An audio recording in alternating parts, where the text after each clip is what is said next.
I remember back in 1942 when the Nazis hated us. They plucked us Jews from our homes like cherries.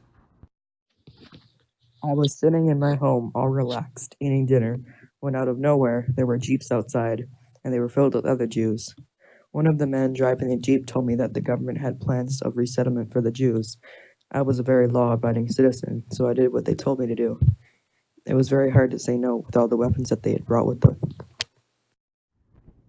We were all loaded into a jeep. When I say all, I meant all of us, the whole family. We were forced in like animals. They drove us pretty far, but I didn't care. I was patient.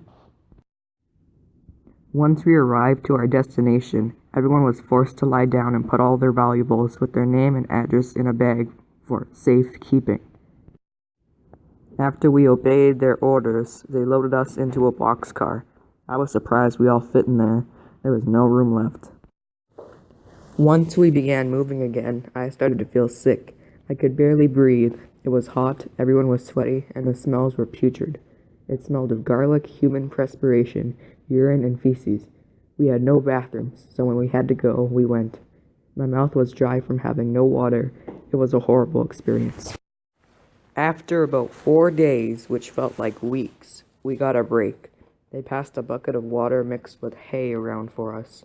It was gross, but I still drank some. There were several people who didn't get a drink. Those were the dead people. The conditions were so poor that people had died in there. When it was time to move, they squished us all in the boxcar again. Kids were screaming and crying, and adults were praying and silently sobbing. Some were pounding on the walls of the boxcar, others tried to lighten the mood by singing. The smells didn't get any better. If anything, they got worse. The smell of BO was suffocating. I was fortunate enough to be by a hole in the wall.